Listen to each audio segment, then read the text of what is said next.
Payday 2 in 2021. Is this game worth it? It's 8 years old now, but just on the Steam summer sale for 99 cents, down from its normal price of only $10. So we really couldn't pass it up. My son and I decided to spend the $2 and get ourselves a copy and give it a try. Let's talk about that. Payday 2 released in 2013. Originally for the PC, PlayStation 3, and Xbox 360. 2 years later, they released an update called the Crime Wave Edition for the PlayStation 4 and Xbox One. Then again, in 2018, they released a version for the Nintendo Switch.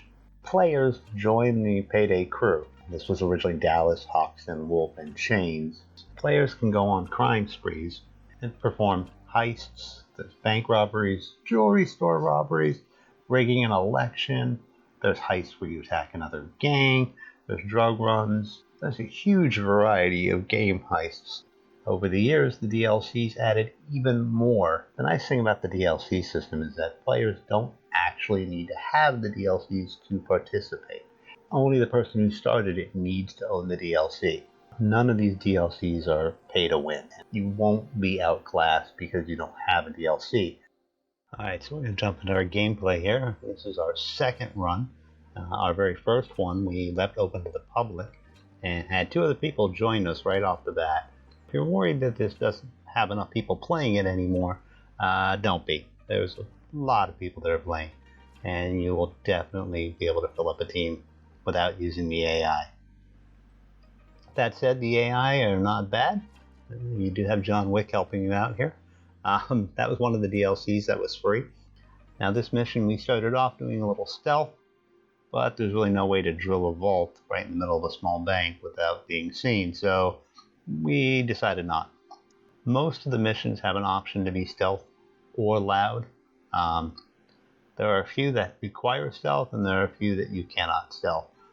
So generally speaking, you can pick heists to your playstyle. If you want to do a quiet one and try to sneak in, great. If you want to go in guns blazing, that's also an option. Yeah, the alarm was stripped here from the camera detection. We got the tellers down, as you can see, and you can handcuff them with some zip ties. You do have a limited number of those, so what's important is that you want to get all the civilians down on the ground, because when you do start shooting, if you hit a civilian, you will get penalized for it. In a minute, we'll probably have the police start attacking, and we'll have to fight back. Gunplay in the game is actually pretty good. There are better games out there for gunplay, and there are worse games out there for gunplay. Here come the police right now.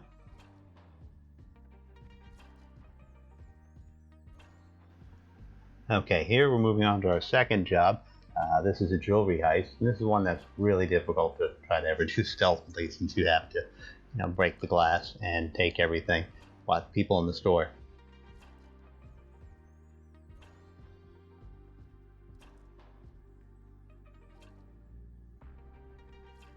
Now, what's interesting about these missions is that there's a lot of variety to them, whether or not you want to go stealthful, whether or not you want to rob a jewelry store in broad daylight. You have a lot of choices. In this case, we're just the two of us plus two AI helpers. The two AI helpers will provide cover fire for you, and they will get you back in the fight if you go down. They do not normally carry loot or do any of the actual looting. You can take your loot bags, and if you throw them at a helper, they will start carrying them. But they won't do that on their own, and they won't unload them into the getaway vehicle. But it is helpful to at least be able to throw that at them and let them carry it. Unfortunately, the game doesn't actually give you that tip, so you end up having to do a lot of extra work until you find that out. Once you secure your loot, as you can see, we're carrying it off to the van. My son there threw a bunch of the bags in off of our crew. Again, they won't unload it themselves either, so you have to take care of it, do it yourself. Jumping into our third run, we're going to raid a meth lab. This is not our meth lab, this is the rival gangs. Take over the meth lab and cook some meth. This is actually a very popular mission in the game because there's no set timer on it, so your characters can hold the house as long as you really want to, and cook as many batches of meth as you want to, and rack up a lot of money. Now I should point out a couple of things.